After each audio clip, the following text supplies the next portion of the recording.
So you're on the radio defending Nazi language and saying that you'd use it too? No, I ain't a Nazi. I'm Irish. So I'm an Irish Catholic. So was William Joyce, actually, mate. I wouldn't be defending like the Nazis. But just their language, just the way they talked about. Well, no, I don't Jews. think. But you're calling Braverman a Nazi? No. Joan Salter is accusing her of using the same language that the Nazis used to talk about Jews. Said to me, I'm happy using that Nazi language. Yes, that's not calling you a Nazi, is it? A caller rang James O'Brien to defend the Home Secretary after a Holocaust survivor said her language reminded her of how the Nazis spoke about people like her. James put it to him plainly. You're on the radio defending Nazi language. What the caller said next, he said happily. Let's watch it together. And before I tell you to like and hit that subscribe button, please allow me the chance to earn that from you. 10:34 is the time. Emma writes, people clutch their pearls when modern rhetoric is compared to Nazi ideology, as if the Germans were a genocidal race apart. Most don't understand the foundations of fascism, nor that the chief proponent of pre-war eugenics and dehumanization was actually the US. The slippery slope of hate is very well greased, and ignorant, sneering hate-mongers like Braverman are the exact type to profit from human misery. It's got to be stopped. I just don't know how when the applause of a crowd is so intoxicating. I mean, how many times can we sit here and say, I can't believe that this is actually happening? And I would stress again, crikey, here's a phrase. Maybe this is me bending over too far backwards to keep things civilised. Maybe today's not a day for trying to keep things civilised. Maybe today is a day for coming out with all guns blazing.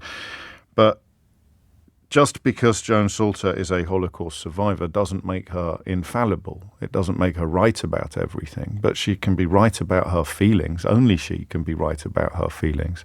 I happen to think that her analysis of Suella Braverman's language and the language of most Tories at the moment is bang on the money. And I think that the comparisons and the parallels to the vocabulary of Nazism are entirely justified. But you can't turn off your critical faculties just because the person who is speaking has a personal history or a backstory that's incredibly powerful and moving. I'm just mentioning that in case you want to ring in and defend Braverman. But if a Holocaust survivor tells you that what you're doing resurrects the ghosts of that nightmare, two things occurred to me. Number one, how can you pledge to press on regardless? And number two, how can you sit there and applaud the person? Essentially, you're being asked to choose between somebody whose family were murdered in the Holocaust and somebody who is using the language that led to the Holocaust. And a significant number of people in that room in Fareham decided to applaud the person using the language that led to the Holocaust. And listen, Auschwitz Memorial tweeted yesterday, I doubt coincidentally, because this story got a lot of traction on social media, you're unlikely to read it in your super soaraway right-wing newspapers this morning, or the kind of people who are spending their time at the moment trying to turn you against Just Stop Oil protesters are unlikely to share much of the detail of this story with you. But the Auschwitz Museum itself tweeted yesterday, Auschwitz did not fall from the sky. Auschwitz took time. The industrial murder was at the end of a long process which began with coining the idea. Words and propaganda reinforced stereotypes and prejudice. Legal exclusion and dehumanization was followed by escalating violence. No one's suggesting that's the master plan for Suella Braverman or any of the other Tories, which is precisely why I'm asking you the second question today. When someone points out what you're echoing, you presume, accidentally and unintentionally, why would you not suddenly go, oh my gosh, I hadn't thought of it like that. You know what it's like. This is politics. We all get caught up in the language sometimes. But the last thing I would ever want to do is use language that reminds you of the Holocaust. But she didn't. You heard her response. I will not apologize for using language that reminds you of the Holocaust, was pretty much the summation of what she said. Oof. James is in Hersham. James, what would you like to say? I don't think Braverman should apologise for what she said. I don't think words swarm and invasion have got anything to do with the respectful lady who had to lead the Holocaust, because the Jews were indigenous to Germany, so they never swarmed or invade. Yeah, go on. So that's what I'm saying. I don't think Bradman should apologise for what she said. Okay. I think she's right. Because the Jews were indigenous to Germany. Well, the Jews were indigenous to Germany, so they didn't swarm or invade. So I don't know why. You know, they rounded up Jews in Poland and France, and she wasn't even from Germany, I don't think, this woman. She was from Belgium. Okay. So what? Well, I mean, the whole notion of the whole notion of the master race eschews completely the notion that the Jews are indigenous to any European countries. You don't need me to tell you that. So why mention that at the outset? Could you say that again? Sorry. Why mention indigenous German Jews at the outset when we're talking about a Holocaust? I didn't know she was from Belgium. I mean, she was indigenous to Belgium, so... Quite an odd position to arrive at without having all the facts in front of you, James. Well, there's the facts. She was from Belgium. She didn't swarm or invade anywhere. Right. So for her to be upset... So why did the Nazis use that language then? They didn't, did they? Well, I mean, this is silly now. Well, there's no evidence of that, is there? There's no evidence of the Nazis using language like vermin or invasion or swarm to describe We're not Jews. talking about vermin. We're talking about the two words swarm and invade. Well, I'm adding vermin to the list now as well. If you're unaware of how the Nazis... No, you can't be...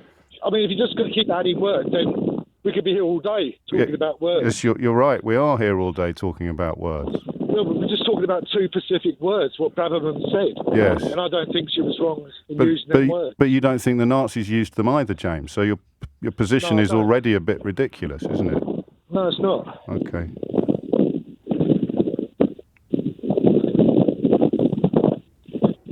Is there anything else you'd like to say?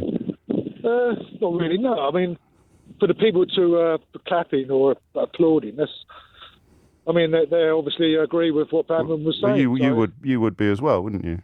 I would be, yeah. So if Joan Salter was here now and she is telling you that this language reminds her of how the Nazis spoke about people like her, the ones that got away and of course the ones that were murdered in the camps, what would you say to her? I wouldn't say that you swarmed or invade anywhere. No, but she's saying this language reminds me of how they spoke about us. How does them two words remind her? Well, she's told you. I'll tell you again if you want. Well, no, I feel very strongly that the Holocaust ended in the death camps, but it started with words, with othering the Jewish people. This isn't too many words for you, is it, James? No, it's not even okay. With othering the Jewish people, blaming them for all the problems in Germany, and I'm afraid that the actions and words of our Home Secretary is very similar. She needs to look into her humanity rather than dehumanising a group of people, many of whom are absolutely desperate. So how would you set her straight? I'd say to her that she didn't swarm or invade anywhere. She was from Belgium. She was made to leave. And if she said to you, I have no idea what you're talking about, how would you clarify? She wouldn't say that, would you? How do you know what she'd say?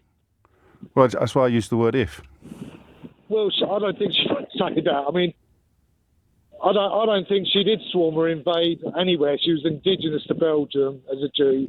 Okay. She had to leave Belgium because the Nazis made her leave. And I think Bradman's right. We are being swarmed and invaded. There we go. That's fine then. So you use the same language that they used? Yeah, I'm using them two words, yeah. Yeah, no, that's fine. And so did the Nazis. Not vermin or any other words you want to add in. Just swarm and invade. Yeah. So you're on the radio defending Nazi language and saying that you'd use it too? No, I ain't a Nazi. I'm Irish. So I'm an Irish Catholic. So was William Joyce, actually, mate. I wouldn't be defending like the Nazis. But just their language, just the way they talked about. Well, no, I don't Jews. think. But you're calling Braverman a Nazi. No. Joan Salter is accusing her of using the same language that the Nazis used to talk about Jews. Said to me, I'm happy using that Nazi language. Yes, that's not calling you a Nazi, is it? Well, it is in a way, isn't it? No. Well, I'm not using Nazi language. You just said you would. You just said it is a swarm and it is an invasion. It is, yeah. That's yeah, not but Nazi that's what the Nazis would say about the Jews. No, they haven't. Well, this is the point where the conversation sort of began and ended, because they just did, mate. Read a book. Where did the Nazis ever say they were being swarmed and invaded? I'll tell you by what, Jews? just go and Google it. And why do then I when need you've to Google Googled it, ask yourself why you didn't do that before you rang in. Okay. All right? All right. On you go. Right. Let me say this first, before anything else. The language of swarms and invasions applied to human beings is ugly. It was ugly when it was used about Jewish families in the 1930s, and it is ugly now, whoever it's aimed at. People fleeing danger or poverty are people. That's the starting point, and everything you just watched flows from one man refusing to accept it. So let's rewind, because the context matters. Joan Salter is a Holocaust survivor. She stood in a public meeting and told the Home Secretary to her face that words like swarm and invasion reminded her of how the Nazis spoke about people like her. She wasn't asking for much, she was asking for reflection. And the response she got was, in James O'Brien's summary, "I will not apologise for using language that reminds you of the Holocaust." And a room full of people applauded. As James put it, they were asked to choose between somebody whose family were murdered in the Holocaust and somebody using the language that led to it, and a significant number chose to applaud the language. And James made a point worth holding on to. Being a survivor doesn't make Joan Salter infallible. He said that himself. You don't switch off your critical faculties because someone has a powerful story. But on this, he thinks her reading of the language is bang on, and the Auschwitz Museum seems to agree. Their own words, Auschwitz did not fall from the sky. It began with words. Propaganda, stereotypes, exclusion, dehumanization, and then the violence. Nobody, and James said this explicitly, nobody is suggesting that's anyone's master plan today. The question is far simpler. When someone points out what your words echo, why wouldn't you simply say, "Good grief, I hadn't thought of it like that"? Enter the caller.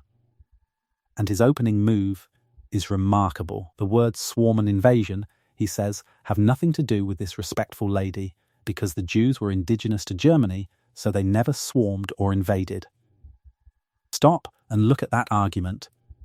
He's accepted the premise that swarm and invasion are fine words for human beings, and his only defence is that they were aimed at the wrong people back then.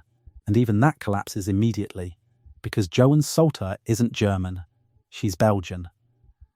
The Nazis rounded up Jewish people across Poland, France, Belgium, the lot.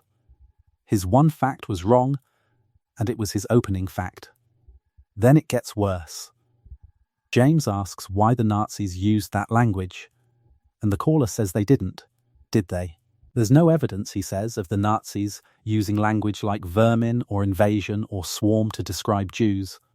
No evidence. This is among the most documented propaganda campaigns in human history. The posters exist, the films exist, the speeches are archived. You can read them this afternoon for free. This is where I gently point at the theme this channel keeps returning to. He didn't check, because he didn't need to check. The belief came first, and the facts were never going to be consulted. And then the moment you saw in the hook. James lays it out. You're on the radio defending Nazi language and saying you'd use it too, and the caller says, "I'm happy using that Nazi language." He said it himself.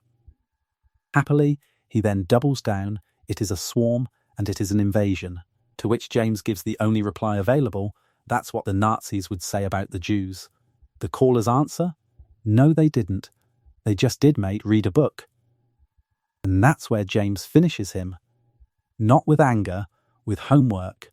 Go and Google it, and when you've Googled it, ask yourself why you didn't do that before you rang in. That's the whole call in one sentence. The man had a phone, the sum of human knowledge in his pocket, and a strong opinion he'd never once tested against it. Nobody's calling the caller a Nazi. James didn't, and neither am I. He's something more ordinary and, in numbers, more worrying. He's a man who liked how the words felt and never asked where they'd been. So thank you ever so much for watching a grown man discover the 20th century in real time. If you enjoyed it, the like button's just there, sharing costs nothing, and do subscribe because unlike some people, I'd rather you checked me out before deciding I'm right.